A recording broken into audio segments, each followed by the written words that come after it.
Dig Me Out Union on Patreon.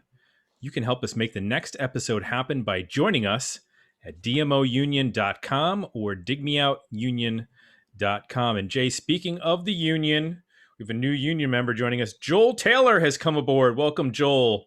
I see the little A in front of your dollar sign, which means Australia? Austria? Maybe an Austrian? I'm not sure what the A stands for. Are there other A's? Auckland? Auckland? Is that a country? Arizona? No, stop. Not yet. Once the power grid fails, then it'll become its own country. But welcome, Joel Taylor. Make sure to hop in on the Discord channel and join all the fun where we talk about UFOs and music. Jay pushing the UFO conspiracy theories. No conspiracy, just facts, man. Okay, sure. And for this episode, Jay, it was a patron-selected roundtable. We like to do these every month. For this episode, it was a three-horse race for this. Festivals in the 90s, Digging Your Scene, and Wildcard. Sometimes Wildcard pulls far ahead and people have some really good ideas, but it was last, 9% of the vote. Digging Your Scene was 27%, and Festivals in the 90s was 64%. So we went with the suggestion, 30th year anniversary, Jay, Lollapalooza. A number of people mentioned it. We're going with it. So let's talk Lollapalooza, Jay. Did you go? I didn't. I did not go. No. Okay, the show's over. I'm not a big festival person. Like I'm not. I just want to go to the show, see the opener, see the headliner, and then go home. I don't want to spend like my entire life there. Right. I'm almost 47 now, Jay. I was a 47-year-old man when I was 22. Yeah, me too. So I was like, well, I got to find parking. You got to park so far away. And then look at the schedule. How am I going to see all the bands I want to see? It's going to be hot. I'm going to have to buy water. Can I bring my own water? Am I allowed to bring like food in? Because the prices are going to be ridiculous. And where do I sit down? Because I just want to sit down for a little while. I didn't go. And don't pretend the porta pot situation didn't pass your mind. Oh, please. I'll bring my own porta potty. Thank you very much. Right. Yeah, we're way too uptight for festivals. I'm not on anxiety meds for nothing.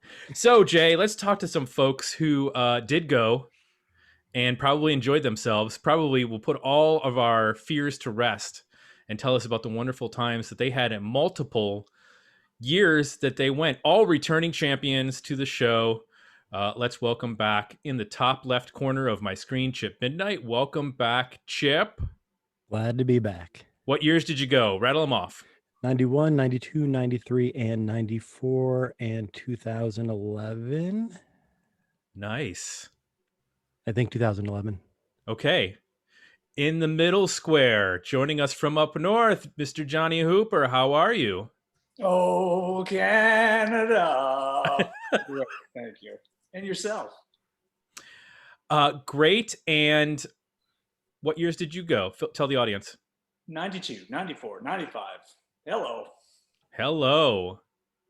I like these multiple years. Gives us lots of perspective. Finally, joining us in the bottom square. I wish we had 6 because then it would make sense. But I'm sure this doesn't look the same for all of you like the way it does for me. Jim Copany, welcome back. Years that you went, sir. I went 91 through 95, took a couple years off, and then I've been to everyone since 2005. So I've got a pretty broad view of Lollapalooza over the years. That's a lot of festivals.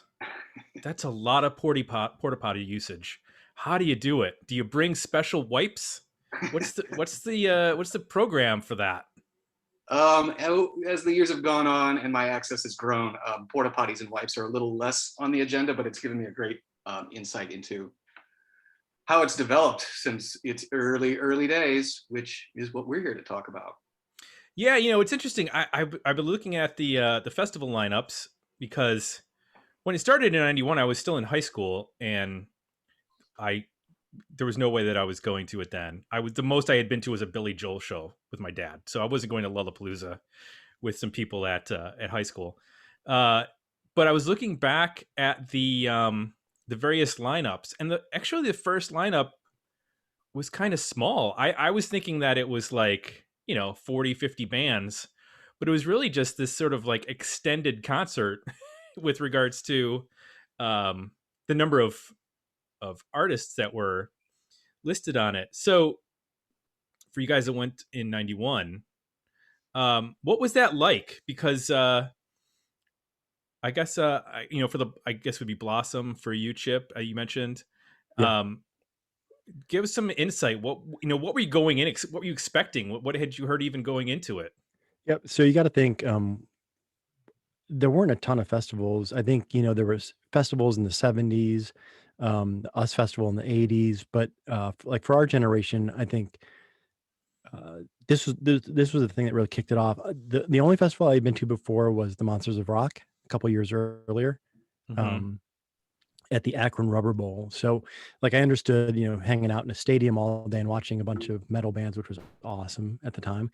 91, I honestly think that I went to Lollapalooza because I like Jane's Addiction. And that might have been the thing that hooked me in. I think I had some friends that were going. It sounded like a cool day of all day music. But I mean, I had seen shows of Blossom, so it wasn't uh it didn't seem crazy other than it was to whatever you said earlier. It wasn't just like an opening band and a headliner. Like it was 6, 7, 8 bands all day. So you just had to get there earlier and pace yourself throughout the day, which as a 21 year old, pacing yourself was probably pretty difficult for me back in the days.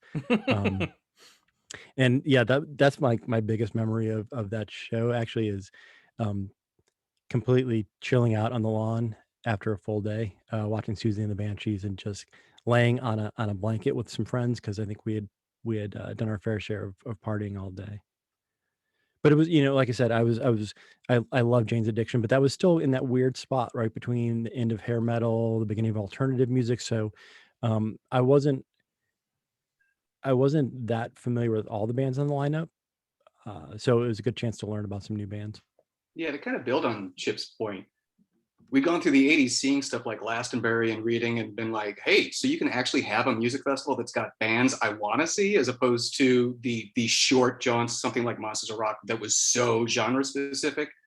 And in 1991, I don't know if it's possible to really convey the feeling of we finally won, or we're finally on top, and our bands finally have something that's worth congregating around. And even though 91 was in Tinley Park here, which nowadays seems like a much smaller area to me, I remember going and just feeling like I was surrounded by music, and it was a massive expanse. And I was finally surrounded by thousands of people that were just, not just like me, but that had been sort of felt like outcasts for a really long time. And it was very odd to be in a place where everybody likes the same weird music you do. And that, I think Lollapalooza sustained that ethos for a couple of years. So that's kind of how it felt going into it, I think. It's sort of funny though. You say everybody likes the same weird music that you do, but it definitely was. I mean, there was a huge diversity, at least in 1991. I mean, it was before like really alternative radio, right? And so to have Siouxsie and the Banshees and Nine Inch Nails and I got to look at the lineup because I can't remember. I'm too old. Living I don't know if you Color, remember Butthole Body Surfers Count. early in the Yeah. day, and Butthole Surfers would like shoot a blank shotgun of blank shells halfway through their set. And you'd walk into the amphitheater being like, what is happening? This is so strange. And to put it into perspective, 1991, 30 years ago, right? Like Nine Inch Nails was early. They played during the daytime. Like they were early. Yeah. I think that's what hit me as I looked at the main stage bands. I mean, Jane's Addiction, I guess, they're like an album band and they have a good catalog and they can go out and, do, I mean, what do they tour now? Like they don't do arenas. They do 5,000 seaters. Right. So if they're the main headliner, and then you've just got a lot of bands that like had either been around for a while, but not any huge hits. I mean, there's not like a major band headlining this, at least for that first year. I think to Jim's point, like it was all, at the time, 91, all the weird music, all the weird bands, but those bands, I don't know that they all crossed the same audience. Like, I don't know that Siouxsie and the Banshee fans were Jane's Addiction fans, were Nine Inch Nails fans, were Ice-T fans. So you got all these groups that could sell out, like, or not sell out, could play 500,000 2,000 seaters together and then bring together 8,000, Yeah. 10,000 people. Yeah, it's like you go through those headliners, like, okay, 5,000 people, 5,000 people, 3,000 people. It's like you literally just add all that up and you're like, okay, we can fill in Blossom. We can put in 20,000 or 18,000 people into a It's venue. also important to remember that the first Lollapalooza was really thought of as like the farewell tour for Jane's Addiction. So even the booking was done very much from a, let's, Perry Farrell being like, let's book the bands I like and I want to tour with, and that I know people will enjoy. So you got a weirdly diverse lineup that gelled because there was that singular creative vision behind it. The other bands that didn't get mentioned that were on it were Rollins Band, Violent Femmes, and Fishbone. So it's definitely a diverse, list of bands in terms of sounds, and none of them, Nine Inch Nails had not broken through on a mainstream level. They were still kind of underground at that point. Living Colour had one big single at that point. Rollins Band didn't have their big single yet. Violent Femmes were still really kind of a college band at that point, college radio band. They weren't, I think they accumulated enough singles to get some recognition in the sort of mid 90s, and then Butthole Surfers, that's far before Pepper, right? So yeah, I mean, it's an interesting lineup because there's no, who's the natural opener for Jane's Addiction? Probably none of them. Maybe Nine Inch Nails, but they're even not at that point. And it's an odd collection, but somehow makes perfect sense for that time period. So Chip, I don't know how it was by you when Nine Inch Nails played, but that definitely felt like one of their breakout tours, because in Tinley Park, like, people lit garbage cans on fire and started huge tribal dance bits, and it wasn't anger and it wasn't chaotic, but it was like everybody just dancing and having a really good time. And Nine Inch Nails, probably them, Living Colour, and Jane's Addiction were the three that like really popped on that first, at least in Chicago, when they played, where everybody was kind of like, whoa. Was that park? Was it seated and then a lawn, or was it all? Yeah. It's the same, like, small pavilion up front and then a big lawn in the back. Because that is one thing I remember too, is that as soon as Nine Inch Nails came on, every kid rushed down into the seated area. Like, I mean, security. I think I posted about this somewhere recently. I think somebody asked about something on Twitter, and like, I just remember like the entire lawn rushed the stage, and like security for about 3 seconds held up their hands and tried to stop people, and it was mayhem. But to your point, like, they didn't go down and like pull chairs out and destroy the place. It was, they wanted to be close to the stage. And looking at those main stagers, that was the band that was really ascending right at that time, right? I mean, Jane's was kind of like fizzling out. Living Colour was, like, they had their hit. It was like, not sure where that band was going. Siouxsie and the Banshees had been around a while, but Nine Inch Nails, you're like, okay, that was when they were really like climbing the mountain and like taking off like a rocket.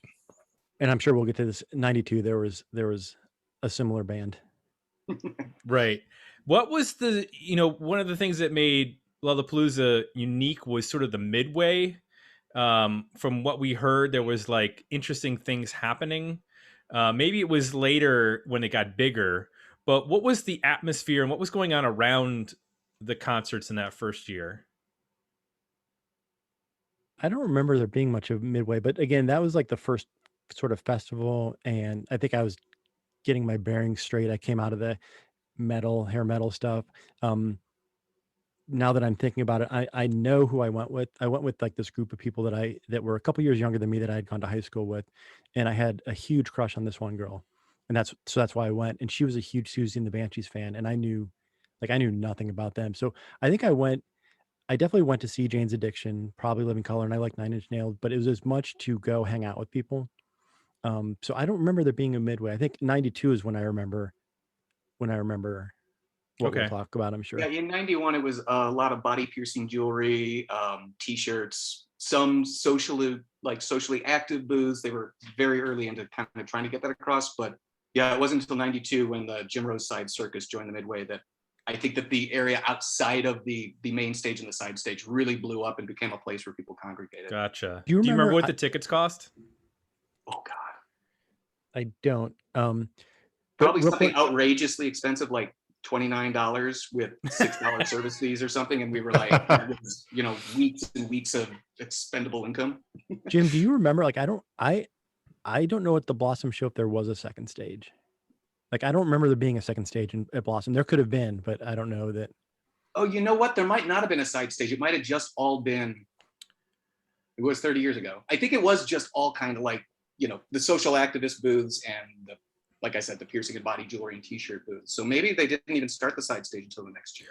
Yeah, according to the Wikipedia, there was a side stage only for one show at Shoreline Amphitheater, which was in Mountain View, California. But otherwise, it was just main stage. And I'm not sure. I don't remember. And again, 30 years ago, who knows? But I don't remember the Violent Femmes or Fishbone being on the Blossom date. Okay, maybe they rotated people in and out. They don't list it as, you know, how many shows that they played. It just lists who were all the main stage folks. Let's get it. You've started, you know, talking about 92. That's the year where I think it kind of blows up based on the amount of bands that are listed and playing. And then you mentioned the addition of the Jim Rose Circus. Now, Johnny, this is the year that you first go, right? You got it. Tell us your experience coming down from you know, very you know, cold climate. You come into the heat of where'd you go to see it? In Barry's Molson Park, just about 45 minutes north of Toronto. Oh, okay. Yeah. They made it up to Canada for, well, I guess they did the first year. They went to Toronto. Yep. So what was your experience like going to that 92 tour? It was phenomenal, actually. It was a fairly slick, well-run production. I remember seeing we had a great new music, alternative music show called The New Music here in Canada. And I remember them doing reports from that very first Lollapalooza. And it looked like a very DIY, you know, something that had just been thrown together. And it was very, quote unquote, alternative. But by the time I get there the next year, it looks like a very well-run production. Everything is very well orchestrated. It must have been a good 25,000 people there. Again, you had a very, like you said, you had kind of like a midway kind of atmosphere outside the main amphitheater setting. And I really thought all the performances that year were just stellar.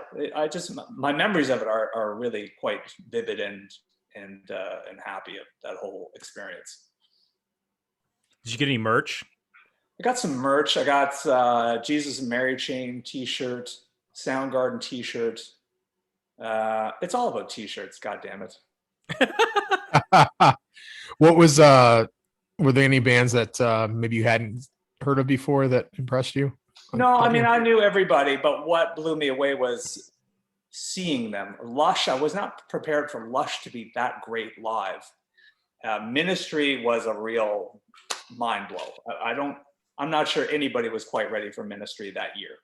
I think they really kind of set the place on fire. And Jesus and Mary Chain, they had a kind of a spotty kind of live reputation through the years. And I thought they really, from at least our show, I thought they really came to play. So I don't have to tell you about Pearl Jam and Soundgarden and all the rest of it, but I really thought those particular bands were the ones that kind of, those memories stayed with me the most. Tim, I think you probably need to Jim, you're on mute. Sorry about that. I was going to say in Chicago, Ministry had a similar reaction to Nine Inch Nails, only it felt kind of funny because it felt like Al was kind of reclaiming the title from the young upstarts from the year before. And it was a very similar vibe, and it was a very energetic show here too. Like they were mind blowing. They were at the height of their powers. It's funny too, because did you see that Nine Inch Nails has just been, they just put a tweet out about they're playing Hellfest in France next year. And did you see that lineup they put together?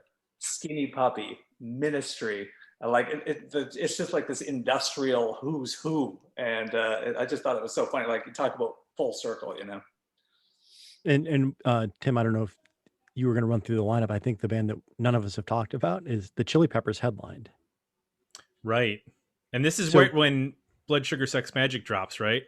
Yeah. So you got to think like between 91 and 92, was it Jay that said, Jane's Addiction was sort of using this as their sort of farewell tour. And then I was on the podcast when we did the 1991, right? We talked about albums in 91.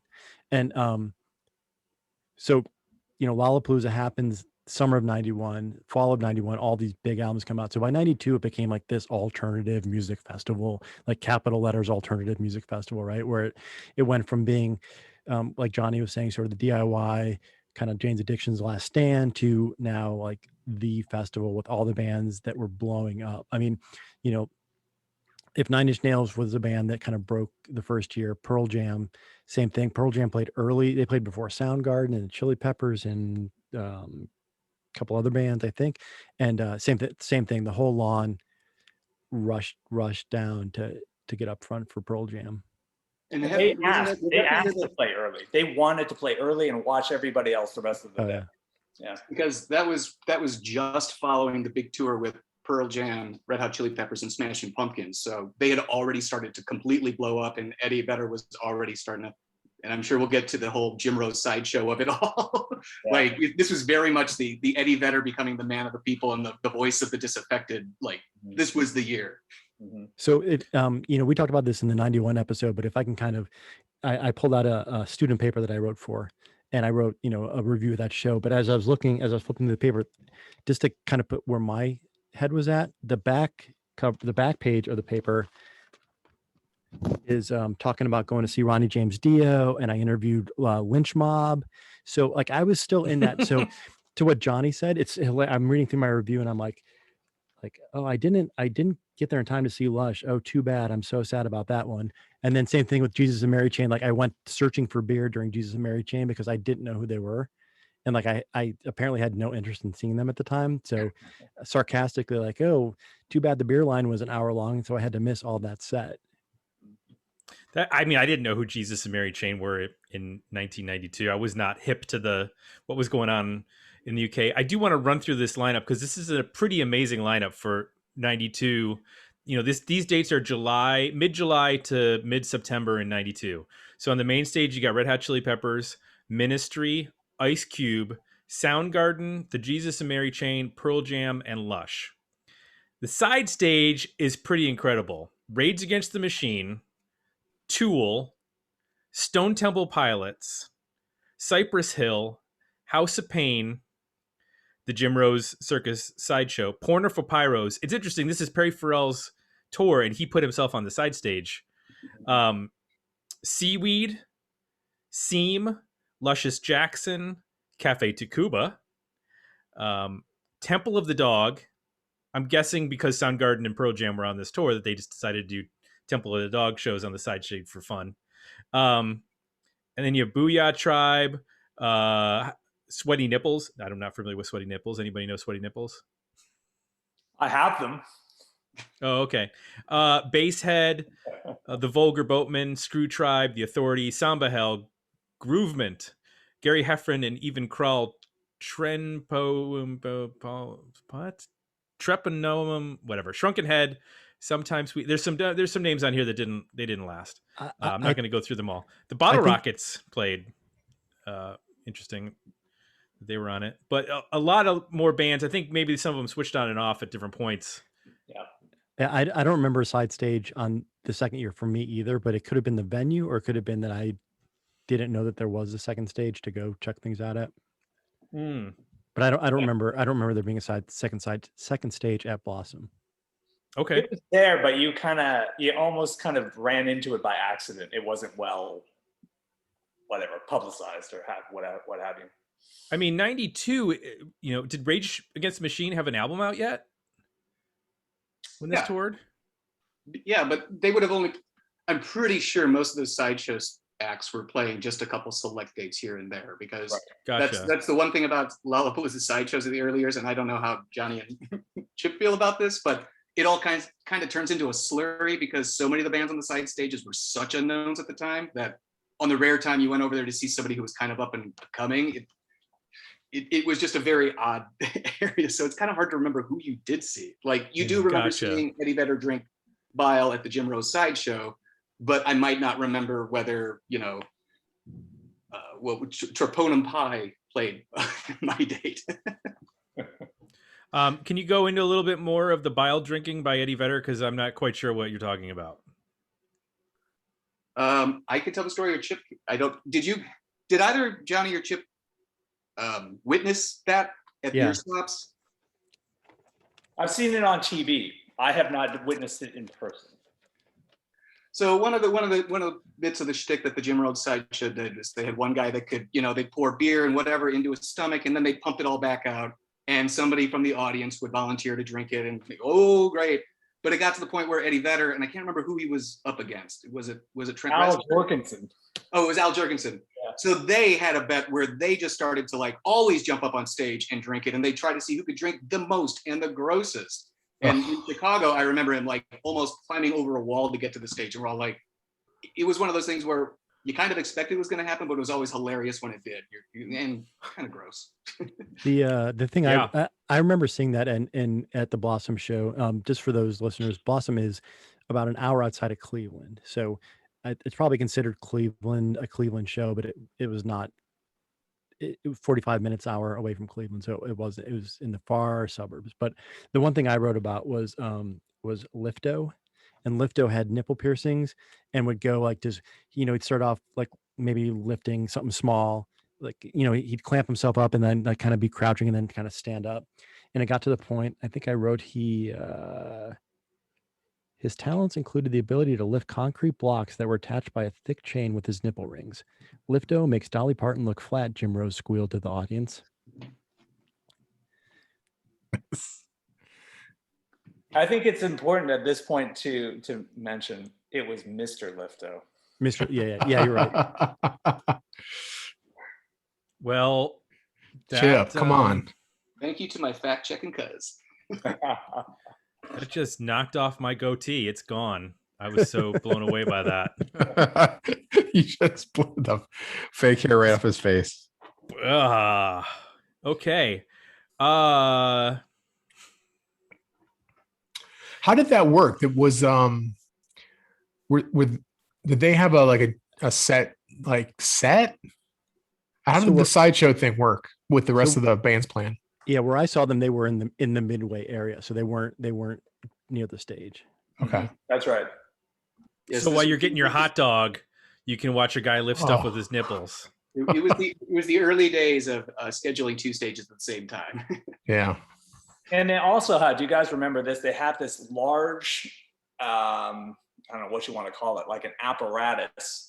And they had all sorts of metal objects, and you could bang on, anybody could come on and start banging on metal objects randomly. It was like a scene out of Mad Max, for Christ's sake. That sounds very Burning Man. Yeah, I was gonna say, is that the start of Burning Man? No doubt. The other thing about the Cleveland show is, as I'm reading through this review I wrote, it started raining like pretty heavily, not for the whole day, but just like right before Pearl Jam went on. And so one of these outdoor amphitheaters, they're probably pretty typical everywhere, right? Where it's a big grass lawn and then seats, and people were just like grabbing whatever they could and just sliding down. So it became this giant, and the rumor was that Eddie Vedder and Chris Cornell were out there doing it with people. I don't think anybody, like, I didn't see him, but yeah, there were definitely people sliding down, tearing up the lawn just because of the rain and everything. If there's one thing Lollapalooza has always had, it's the mud people. Oh yeah. Also, that was at every festival in the 90s, though. At our show, Eddie Vedder climbed the scaffolding, traipsed all the way across the top of the scaffolding, and came down the other side. Like, to look at it now, insurance underwriters are shitting their shorts seeing that. Unbelievable. When did that guy get so boring? Wow. When he became a dad. Now he just, probably for more than a decade, he just seems like a grumbly old man. Like, it's hard to even imagine he was like that. I think Ticketmaster took a lot out of him. Apparently. Yeah. So for the following year, 93, what's interesting is that some of the bands that were on the only maybe one or two shows for the side stage in 92 bumped up to the main stage for 93. That's Tool. They moved to the main stage. They only played two shows for the 92 festival. Rage Against the Machine They went to the main stage in 93 along with Alice in Chains, Primus, Dinosaur Jr., Fishbone, Arrested Development, Front 242, and Babes in Toyland. And then the side stage had some interesting bands, which we'll get to in a bit. But so Chip and Jim, you were the two that went to 93, right? Johnny, you didn't make 93. No, I bowed out. I bowed out with that one. I thought it was a bit of something just didn't sit right with me with this year. But now, of course, I wish I had gone. Right. So it sort of became a little formulaic, right? You had the kind of the rap, you had the industrial band, you had like the grunge band. It seemed like every year, like you could almost, if the internet was around, it would have been full of message board discussions like who's going to be next year, slot out your lineup, and you could have slotted in somebody. At the end of my 92 article, I said, and again, alternative was blowing up, but even then headliners hadn't really become huge, right? So I said, think of all the possibilities for next year: Nirvana, the Ramones, the Beastie Boys, Sonic Youth, Fishbone, Primus, Blind Melon, Alice in Chains, L7, Dinosaur Jr. And but those were of course, most of those bands ended up because they were the big bands. I don't think I was being a psychic or anything and like picking out the obscure bands. Like those were the bands that seemed like they should be on those bills. And Primus, it was like very controversial that Primus headlined that year. Everybody was on a downer about it. And in retrospect, you can almost chart the course against popular music at the time, because 91, again, kind of more of a Perry Farrell, I picked the bands I want to see. 92, all of a sudden what was going to be a farewell concert was a hit. So, oh my God, we have to keep this going. So let's do another bill that's similar. And they still stayed inventive. I think by 93, you're starting to see they're trying to book bands that will draw people as opposed to booking the bands that they like because they're hoping to bring that community together. And that and you almost see a correction in that the following year. And then the year after that, 95 or 96 and 97 is when they go directly into the let's just book whatever the radio is playing because we got to sell tickets. So I think what you're seeing here is the beginning of that. Like they're starting to get commercial. The next year they're going to kind of correct for that, and they might have overcorrected, and then all of a sudden go super commercial. Well, and also, don't they start having competition? Because they had no competition to start with in terms of festivals, and then people go, oh, we can do a festival tour, and then Warped Tour pops up, and Horde Tour, and all these different options start coming up slowly but surely over the decade. So I'm sure that not only are they dealing with the fact that we have to consider what's popular, but also what's available if we're going against other festivals. Well, that's the friction you're starting to see is you do have other festivals, but they're super genre specific still, right? Warped Tour is very much going after a specific demographic, whereas Lollapalooza ostensibly is supposed to be the let's bring to the surface the underground music that we all love. And I think this is the year where you begin to realize that is just a completely commercial endeavor. Well, the side stage is pretty interesting. You have the Verve. I mean, this is 93. This isn't Urban Hymns Verve. This is first album Verve. Sebadoh, Mercury Rev, Unrest, Cell, Scrawl from Columbus, Luscious Jackson, Truly, Girls Against Boys, Thurston Moore, the Carl Hendricks Trio. And again, these are not up for every episode, or not every episode, every show, but on various shows. Ethel Meatplow, the Swirlies, Archers of Loaf. So, and there's Catherine. I mean, we've done a lot of these. Drop 19, Sleepyhead, Lamb Chop, Red Meat. Lots of bands. And there's probably another 15 bands that I haven't mentioned yet. But there's a lot of interesting artists on those second stages that I honestly like. Yeah, I would have liked to have seen Alice in Chains in 93 and Tool and Rage Against the Machine, but those side stages bands are just as interesting to me now, at least, as the main stage. If I'm not wrong, I think Rage opened. Really? Because I'm looking even in the lineup on Wikipedia, like they're listed kind of at the very last part, and like I remember they definitely played during the day because I remember that was probably the closest I've ever been without alcohol to passing out at a show. It was hot. It was at Polaris Amphitheater, or I'm sorry, not Polaris. What was that place? Buckeye Lake. kind of on the outskirts of Columbus, which had no seats, so it was all general admission, and we were just so packed. And as soon as Rage hit the stage, it just became everybody was pogoing just up and down, and like I just remember having people on the side of me essentially holding me up. Like it was hot, it was insane. So they definitely played like really early, if not first. They definitely were a very early afternoon band. Yeah, I think you're right, because it was odd to walk into like them in Tool and Babes in Toyland early in the afternoon, but it was a bit of a wake up jolt, some oral caffeine for the ears. And didn't Alice in Chains headline, not Primus, right? If I'm remembering correctly. No, I think Primus. Primus headline. Huh. Yeah, you're right. They were counter. I totally forgot about that. Yep. And I believe Rage went on. I don't know if it was the first couple of shows or maybe one show, but they went on buck naked with duct tape over their mouths, and they were protesting against the insane T-shirt prices of Lollapalooza. Yeah, it was. I think that was in Philadelphia. I think, Yeah. But it's funny you mentioned that because again, back in that '92 article, I sarcastically said something like, all the bands had T-shirts for sale, and you could buy a Lollapalooza shirt for $23, which apparently for a college student, $23. I must have thought that was insane that you'd spend $23 on a T-shirt. Oh my God, the prices are outrageous. I mean, at the time. Well, consider how much did you pay for parking lot T-shirts in the 1980s when you would go to the Akron Rubber Bowl? Yeah, probably like 10 or 15. Yeah, I want to see the Probably bootlegs. 10. Yeah, the bootlegs were like 10, and then the real shirts were 19 or 20. All right, I got to take a slight diversion. Have I ever told you guys my bootleg T-shirt story about Pink Floyd?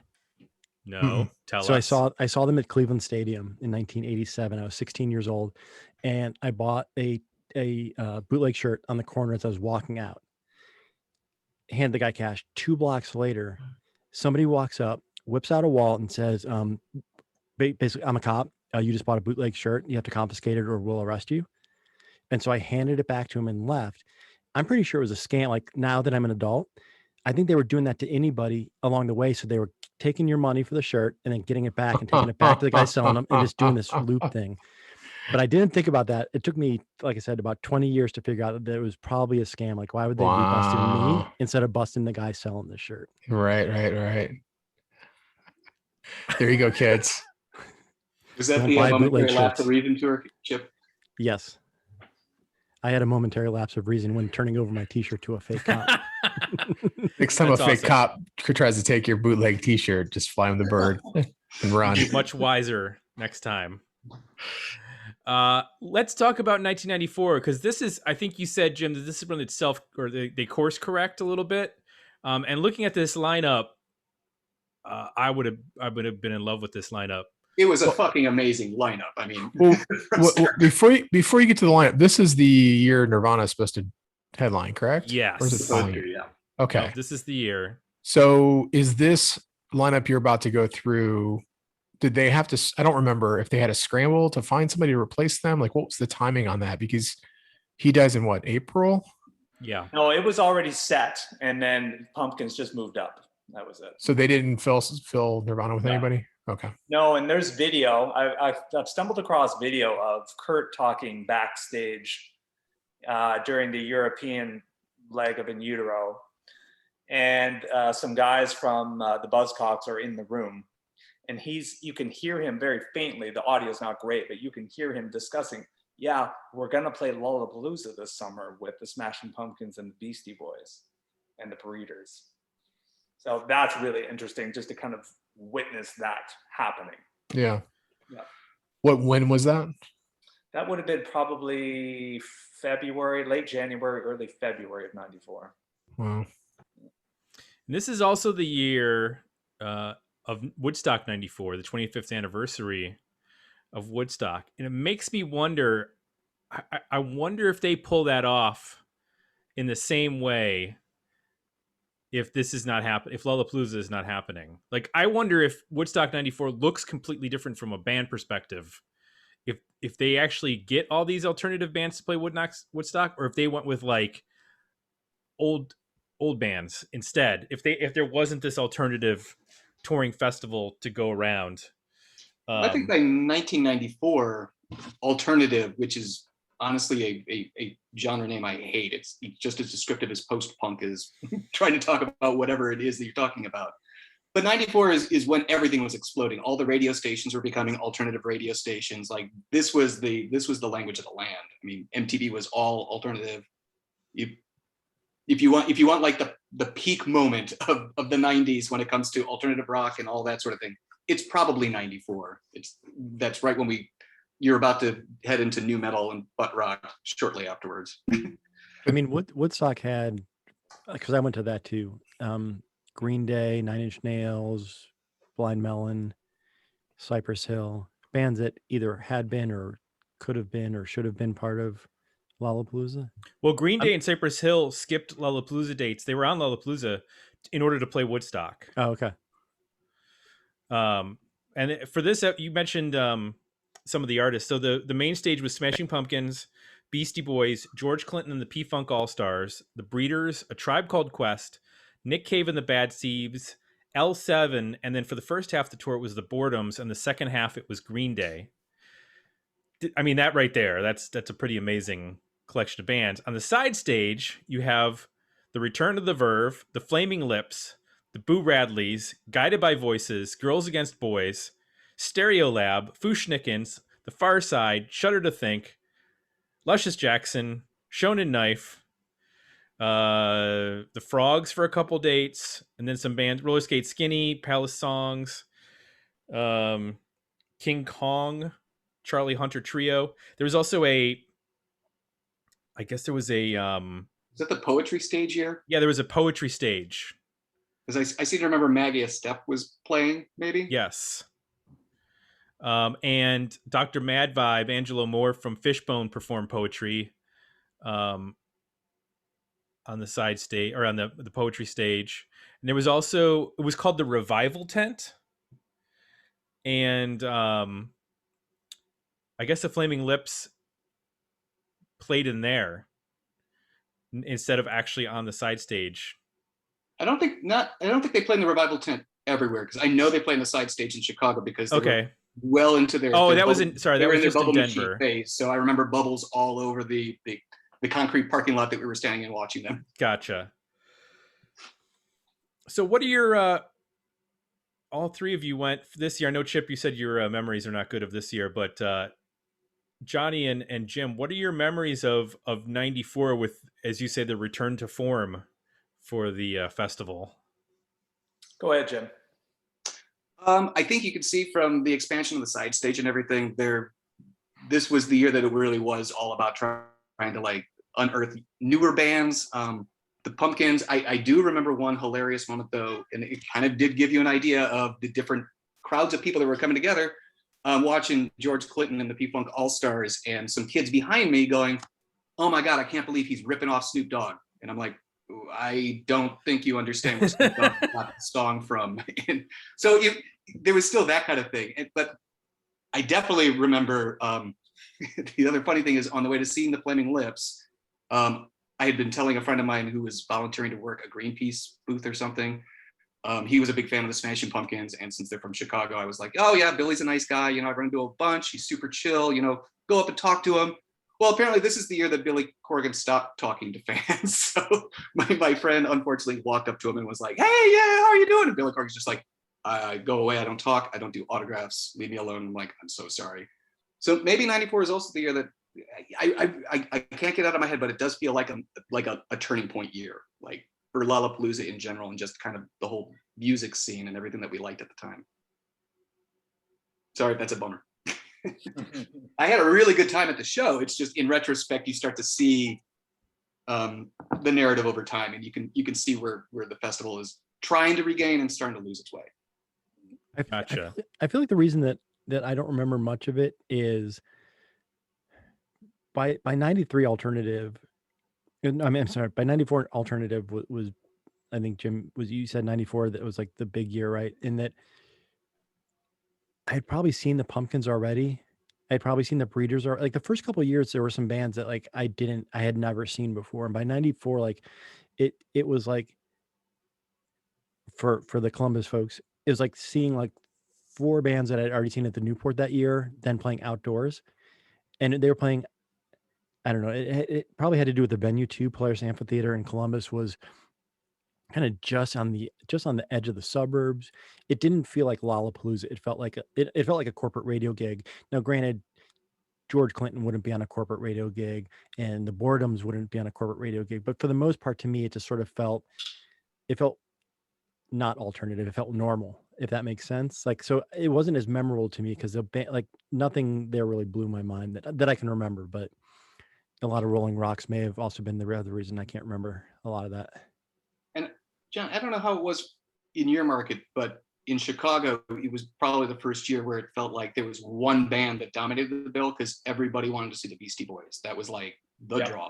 So it was also odd, and it felt like it was the first year where there was a single dominating band as opposed to, two or three up at the top that felt like they were kind of vying for headliner status. This was Beastie Boys was the reason people were there. Yeah, agree with that. You could definitely feel there was you were trying to get there in time for the Beastie Boys. Yeah. Interesting. So 95 is the last year that Perry Farrell is actually in charge of Lollapalooza.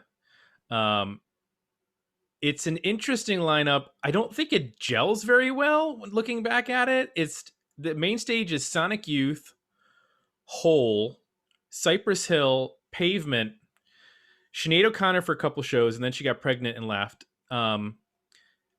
Then she was replaced by Elastica and Moby for some shows. Beck, the Jesus Lizard, and the Mighty Mighty Boss Tones. That was your main stage.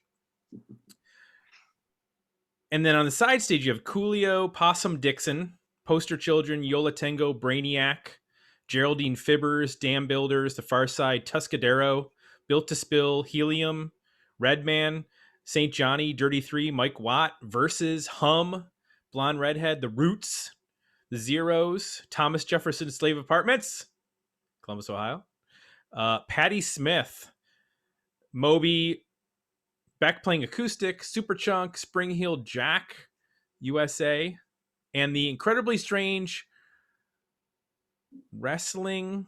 Incredibly Strange Wrestling? I don't know what that is. That a band or was that like a activity? No, I guess it was wrestling. It was a Lucha Libre. And Dandelion. But I don't know. This main stage does not like. If I was gonna be going back after 94, I'd kind of be like, huh, that's interesting.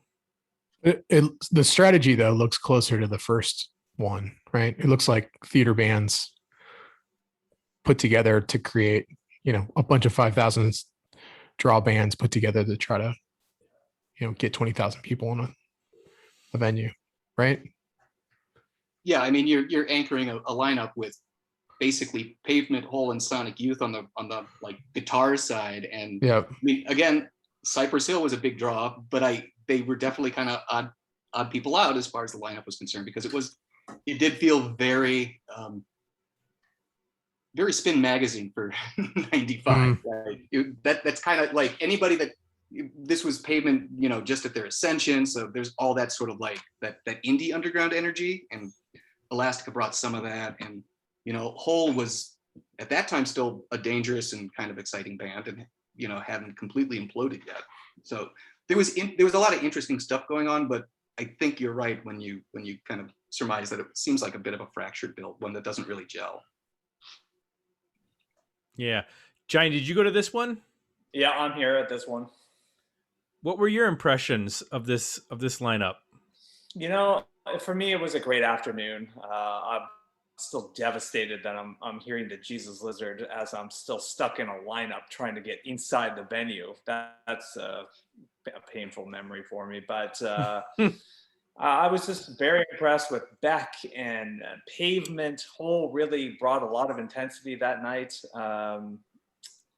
My feelings were, it's not a lineup that really necessarily flows well together, but individually the performances were all great, and I don't know, I have a very good feeling looking back on that particular afternoon and evening. Yeah, the only downside for me was I think I fell asleep halfway through a whole set and somebody stole my backpack And at the time I had a bad, big old Motorola brick phone. So I couldn't call anybody when it was time to pick me up. But I do remember the Sonic Youth stuff being very beautiful and lulling me back into a sense of complacency after the initial anxiety of losing my phone. Which also, who's losing a phone in 1995? That's just insane and dumb. So if 2021 Chip can try to remember and put himself in 1995 Chip's head, I think 94 had been the Pumpkins and Beastie Boys, like the true headliners, the big bands. I didn't go to 95. I had seen a lot of those bands, but I think in my head at that point, I was looking like, what is the next, like, there didn't seem to be a headliner. And by going back to the 91 lineup, I sort of lost interest. Like, I think I needed there, and I don't know who would have been the 95 headliner that would have blown me away and made me say that I would go. But I had seen Sonic Youth, Pavement. I'd seen Beck. I'd seen a lot of those bands in smaller clubs. And so by the time it came around to them all together in the same bill, there wasn't a lot to pull me in. So I didn't go to that year. I'm not even sure if it came to Columbus or not, to be honest. Yeah, that's a good point. This might be the first year that I would have seen most of the bands in the main stage before going to the festival. You know, the other festivals, I was still young enough that you didn't see bands unless they were on big bills. Like, they just didn't come through. Also, or, the tickets were too expensive for we teenagers. Sonic Youth is touring Washing Machine on this tour, and they wanted to be billed as Washing Machine, and they were forced into not doing that. It was probably a good call. That was a good call. As I mentioned, this is the last year for Perry Farrell's management of the festival. In 96, you have, I guess, a company taking over. I don't know who exactly takes over at that point, but this is the year of Metallica, Load Metallica, headlining. So wait, before you go on though, should we read into what we just talked about with that 95 lineup and then Farrell not being as involved in having a company start to take over the booking? Well, he does a new thing, right? Like, what is it? What was it called? It started, oh God, what was the name? It started with an E. He was all about electronic music. Yeah. Connecting with the aliens. Surmising here again, it looks like he maybe tried to take it back to like the classic concept and it didn't work and decided to keep doing his own festival. And then other folks came in and said, okay, we're going to sell tickets. Now we're going to make some money. Right. So this is when you get Metallica, Soundgarden, the Ramones, Rancid, Screaming Trees, Psychotica, and the Shaolin Monks on the main stage.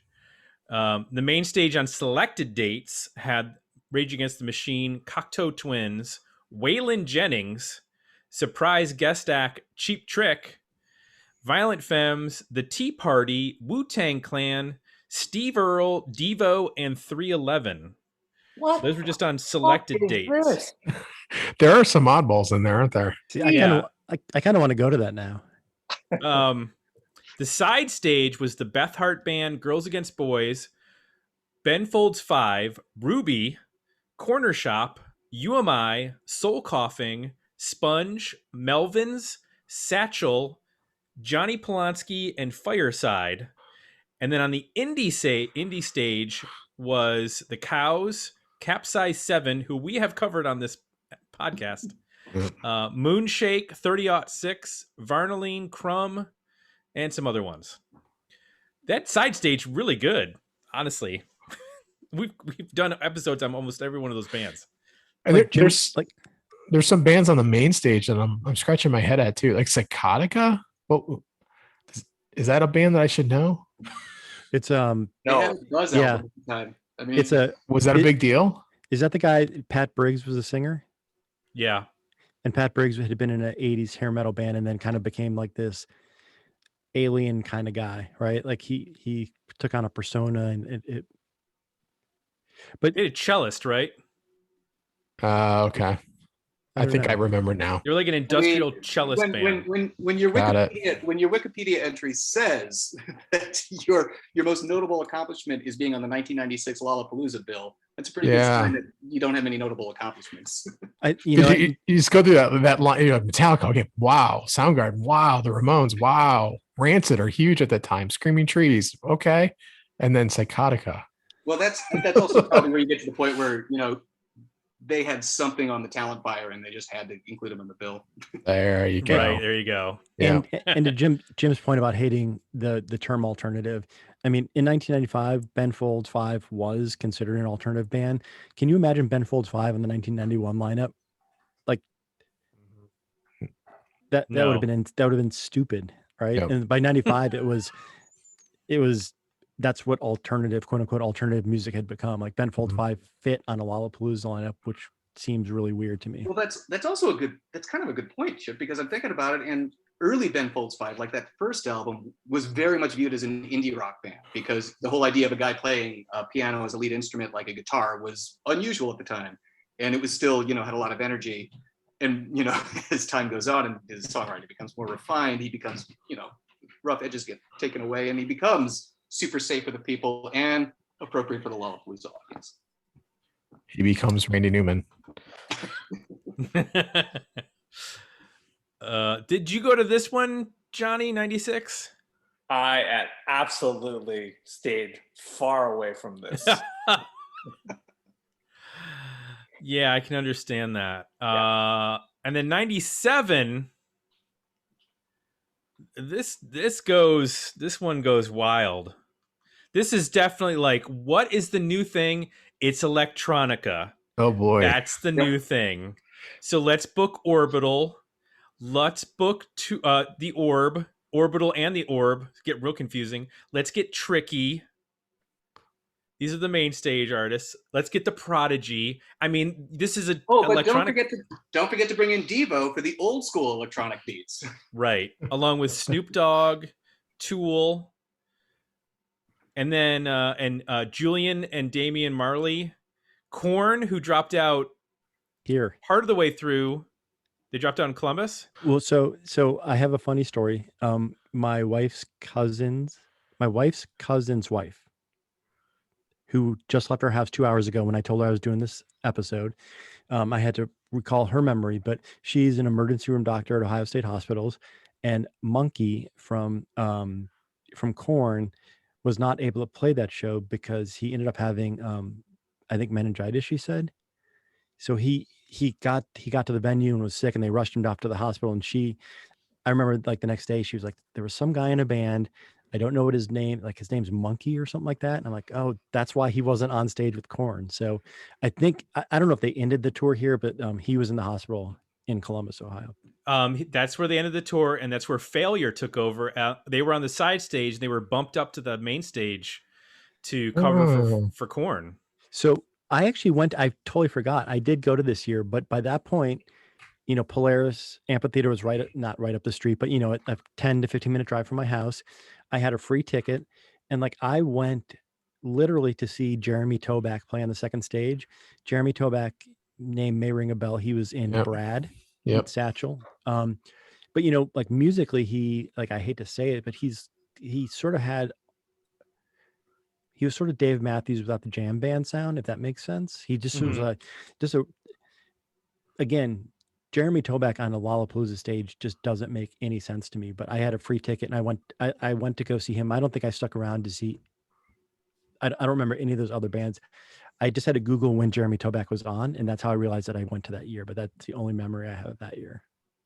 In retrospect, I do kind of wish I had gone, just so I could have been there for Snoop Dogg's set in case somebody behind me asked why he was ripping off, or if P-Funk was aware that he was taking their music.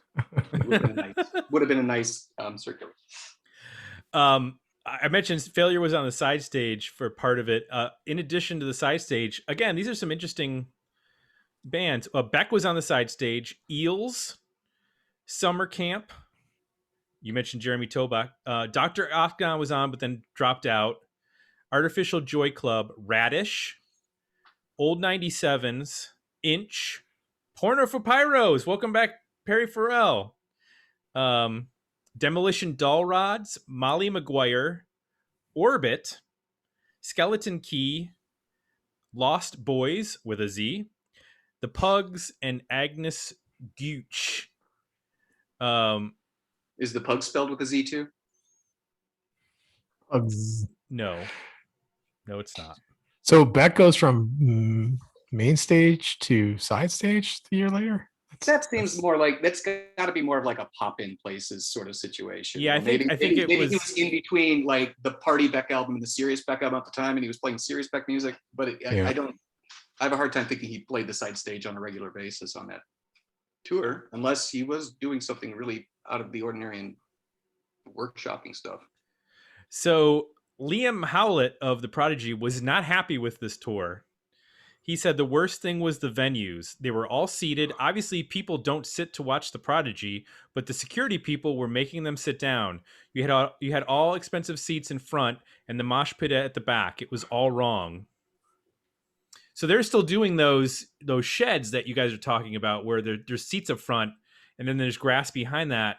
Which he's right. Like in the UK, that's not where Prodigy and Orbital and the Orb and Tricky and those guys are playing. It's completely reversed.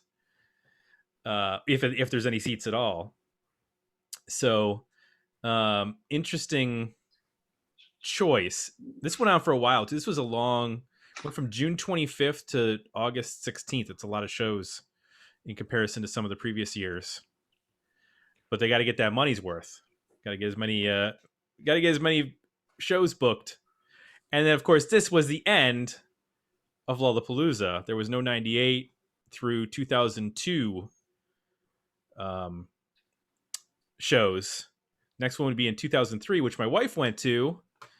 And then it was canceled in 2004 due to low ticket sales. Can you imagine that? Lollapalooza not happening because of low ticket sales. And then it comes back as the destination concert in Grant Park. But just so we can close the book on this, the 2003 one, it was Jane's Addiction was back with Audio Slave, Incubus, Queens of the Stone Age for part of it, and A Perfect Circle for part of it, with Jurassic 5, the Donnas, Rooney, the Distillers, and on the side stage you had Steve-O, Burning Brides, Cave-In, Kings of Leon, 30 Seconds to Mars, The Music, Mondo Generator, the Mooney Suzuki, Boys Set Fire, Billy Talent, Campfire Girls, Shihad as Pacifier, and some other bands. And then the 2004 one that got canceled, the Pixies, Morrissey, PJ Harvey, Sonic Youth, The Killers, Wilco, The Flaming Lips, the Von Bondies, Modest Mouse, Black Rebel Motorcycle Club, Danger Mouse, The Polyphonic Spree, Broken Social Scene, the Dotsons, The Secret Machines, Elbow, Wheat. That's a pretty good lineup. That people eventually they all end up getting booked on Lollapalooza, so it's not a 1 year, but they get recycled, and most of them quite a few times. Right. Nobody missed their chance. Don't worry. So that's a monster year, though, people. That is. That needed to happen. I'm sorry. That's crazy. And but obviously the business is changing here, where they're not able to figure out like how to make this work traveling, because 2005 they just put a plan in it, right? So interesting that they can't work anymore, apparently. Yeah. So let me ask you guys, we mentioned that there were other festivals in the 90s with regards, but those were more genre specific. You had Lilith Fair, you had the Warp Tour, etc., etc. Horde, Ozfest. Everything got segregated after Lollapalooza kicks off for the first couple of years. Well, Mad too. Yep. And then everything in the 2000s becomes destination based with Bonnaroo and the Lollapalooza in Chicago, and Coachella, Austin. Yep. So, what's your preference? Do you like the destination festival, or do you like the touring festival? So I will say that I had a lot of trepidation with the destination festival. The only reason I went in 2011 was because Done Waiting got offered a free pass, and Duffy had moved to New York at that point and offered it to me. And I was like, man, I don't want to go. I don't want to go to a destination festival. Like, I don't want to drive to Chicago and there's like 800 bands. I'm really not interested. And I will tell you, I had a blast. It was so much fun. And I went into it like thinking that it was going to be awful. Just when you have a lineup that has like every single band you can think of on it, to me, it takes away from what the whole Lollapalooza idea was, you know. But I'm telling you, I had such a good time. I was upset when I didn't get a pass the next year. Do you think because it was it was planted in one place, it was run better and just easier to have a good time at? Did that factor in? That's a good question. I think I expected there to be a billion fans, and there were. Yeah. But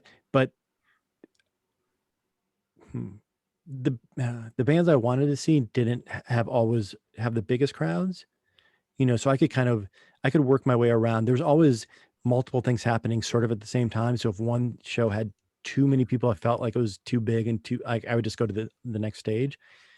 So it was a good kind of roving festival. I got a chance to see a lot of stuff by walking. I put in tens of thousands of steps every day, just going from stage to stage.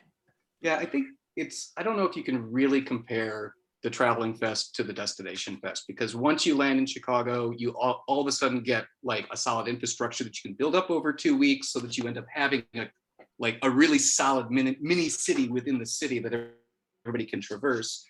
And while the first couple years, like 2005, probably through like 2010 or 11, the booking still seemed very much along the lines of, you know, let's book the cool bands that we like kind of, but let's start to bring in more of the mainstream stuff because we have 3 days of music to fill up. And I think for the first couple of years, again, it kind of follows that Lollapalooza trajectory of the booking got better and better and better, then kind of plateaued. And now what it is kind of what Kip was describing, you know, sorry, not Chip, Kip. I'm obviously thinking of my guitarist, Chip, sorry about that.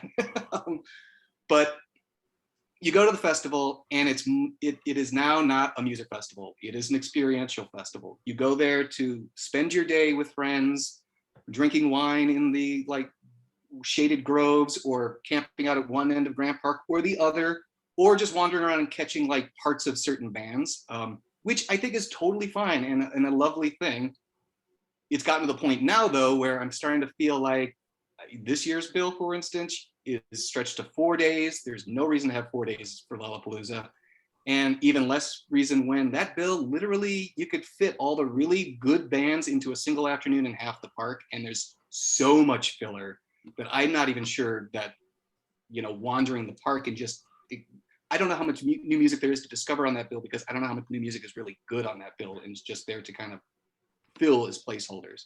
But again, if you're describing two different things. The original Lollapalooza was, you know, a brief shining moment where supposedly the underground rose to the top and was like popular in the world, and we were unused to it. Nowadays, Lollapalooza is a place where 100,000 people a day go to walk around, have a nice time, see each other, travel in, and everything else is pretty secondary. As long as they're providing a nice experience, they're going to show up. Well, it's not like I think you just made a key point there. The original was, hey, we're going to bring the underground to your town, and for $20 or whatever the ticket price was, you can come see it. So it's super accessible. There's nothing accessible about these destination shows. I mean, they're expensive. If you don't live in Chicago, right, you're paying for flights, hotels. Like, not every kid can go to one of these shows. It is it's like glamping for rock and roll. So it's a totally different, I'm sure economically it's a lot, you know, more lucrative and better idea. And there are still destination festivals that are worth going to and are being adventurous with their booking, but and that are music focused. I'm just not so positive Lollapalooza is that kind of festival anymore. And I also want to point out just real quick, for the 2019 festival, which was the last one that took place because there was no 2020, the stage names. You had on the T-Mobile stage, Ariana Grande, 21 Pilots, Childish Gambino, The Strokes. On the Bud Light stage, you had the Chainsmokers, Tame Impala. On the Tito's Handmade Vodka stage, you had Chevelle and some other bands. On the American Eagle stage, the BMI stage, and the VIP Lola Lounge. Seems like it might have drifted away from the because and back when you went, Jay or Chip, in 2011, there was they had the Bud Light stage. You also had the Sony stage, the BMI stage, the Google Plus stage, the PlayStation stage. Yeah, I mean, Tim, you mentioned it at the beginning, right? Is it in the last 5-10 years, there are so many festivals, and they're no longer exclusive. Like the same bands will play Lollapalooza, that will also play the Louder Than Life Festival, that will play Sonic Temple Festival, that will play Austin City Limits and Coachella. I mean, there's nothing all that special anymore about Lollapalooza, because, like I said, all those bands are playing. I think they're playing. Maybe they're not, but in my mind, Lollapalooza doesn't have the brand that I remember is long gone, and now it's just another festival. And maybe those bands sign exclusively to Lollapalooza, but all the other festivals have bands that are kind of playing the same thing, so they all kind of run into in my head, they're the same thing.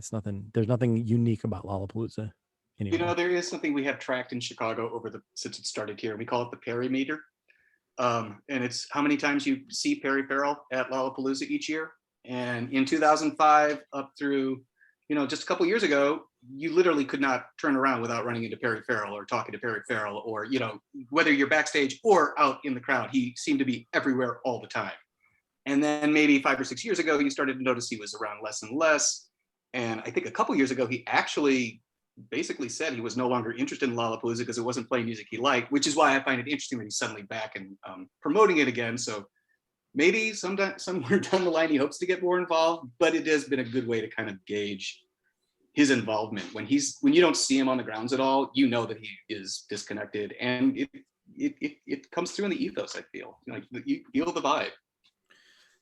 So, speaking of that radius thing, did you know that there was an antitrust investigation launched into Lollapalooza in 2010 because the Lollapalooza clause was you could not play up to 6 months prior within 300 miles of Chicago or 3 months after. So there's a 9-month window where you couldn't play, which includes Detroit, Indianapolis, or Milwaukee in that range.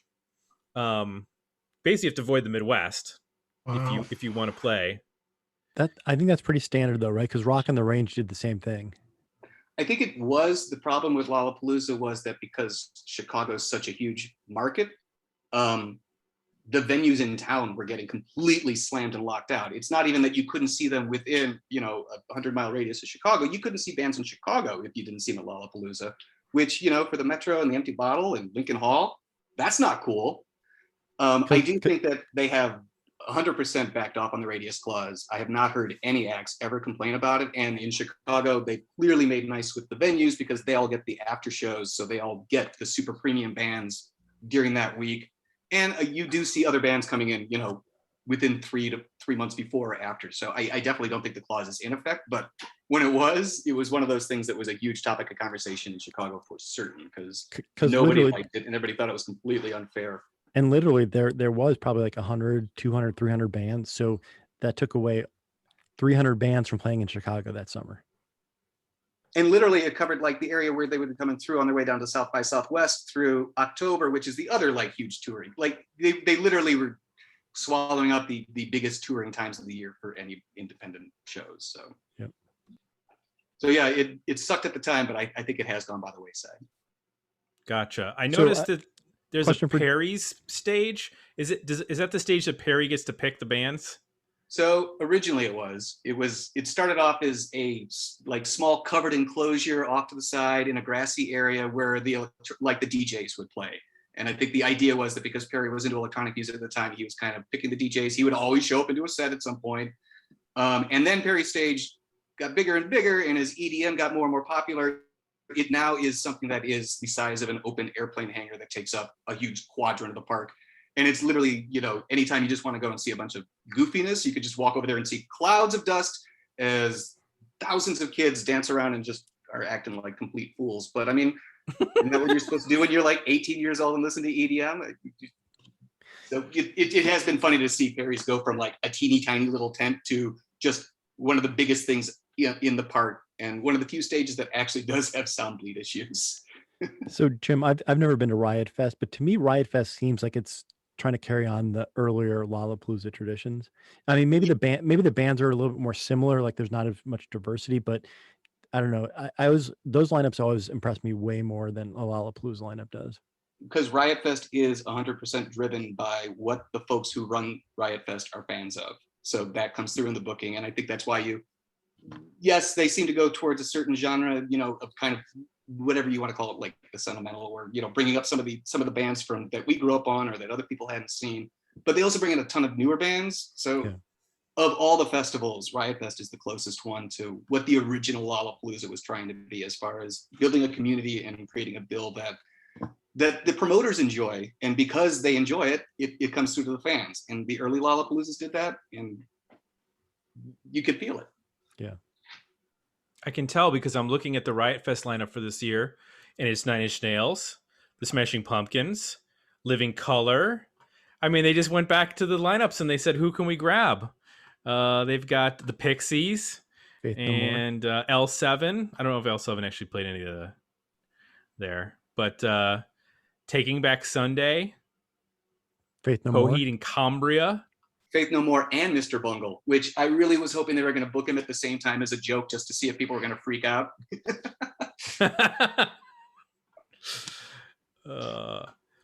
Because if anybody could play in two bands at the exact same time in two different stages, it's Mike Patton. Like, I could see him pulling it off somehow. All right, But yeah, I mean, again, like I said, it's the booking ethos of book what you like and the people will come. Apparently, some of the bands that people have liked for a long time. Well, that's true. All right, let's end this. Pick your favorite year of Lollapalooza that you attended. Your favorite year. Let's play the music, Jay, of the thinking music. Do, do, do, do, do, do. All right, it's over. Chip, what's your favorite year for Lollapalooza that you attended? 92. Because again, I went from I never wore spandex or teased my hair, but I went from that kind of scene to I'm sure I wore a flannel shirt, and I definitely, in my article, I even talked about getting my Doc Martens muddy. And so that was like Soundgarden, Pearl Jam, all the bands that I loved. Being able to see all these bands in one place at one time, it had to have been 92. Johnny, what about you? What's your favorite year? There's an echo in here because it's 92 and I was wearing flannel and Doc Martens too. And I'm still recovering from the heat stroke I got that day. Nice. And finally, Jim, what's your favorite year for Lollapalooza? I'm sticking with the original years just because, like I said, two different beasts. And if I was going to talk Chicago, the best set I saw in Chicago was Daft Punk when they did theirs.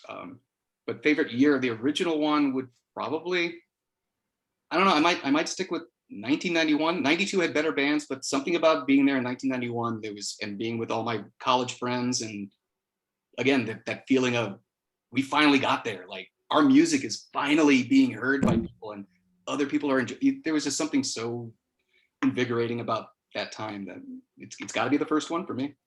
So Tim and Jay, since you guys didn't go, which of the originals would you, like, looking back, you can pick one of those to go back in time to go to. Which one would you go to? Oh, clearly 1996 and 1997. They'd be at both.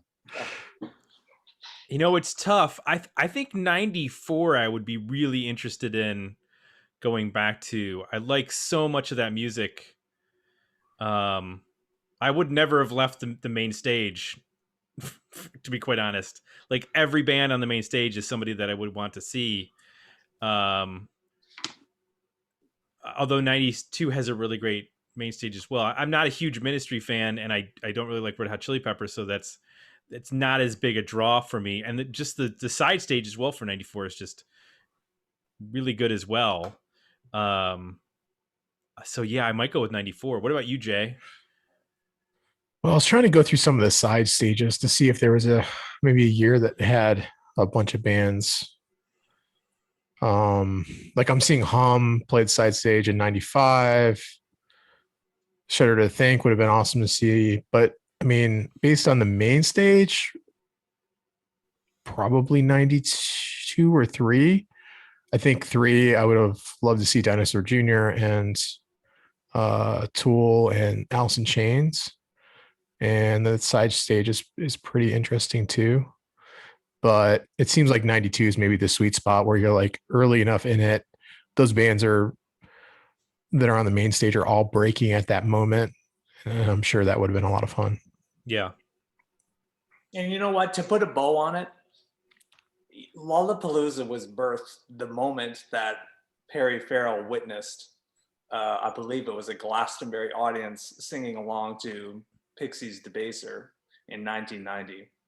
So that's where, he got the original idea for it, thinking that the US had nothing resembling this kind of festival atmosphere.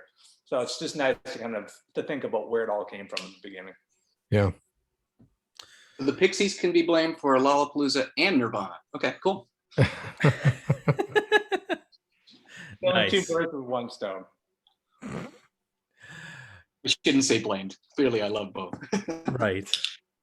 Gentlemen, thank you for spending your Sunday evening with us, talking about I'm glad you still have these memories. If we wait too long, you'll be, might not be able to recall them so well. So we got to get these cataloged as soon as possible.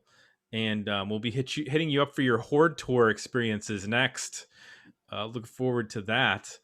But want to thank our folks at Patreon who commented on this episode or on this poll: Marissa Bucksbaum, Ian McIver, David Gorgos, Jeff Gentis, Johnny Hooper, and Darren Lehman for all talking about this roundtable. And of course, if you'd like to join us at Patreon, you can just go to digmeoutpodcast.com where you can find the Dig Me Out Union link.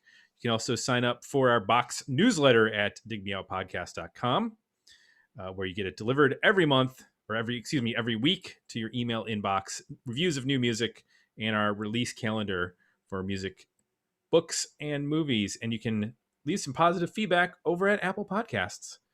So for Chip, for Johnny, for Jim, for Jay, for Tim, we're out.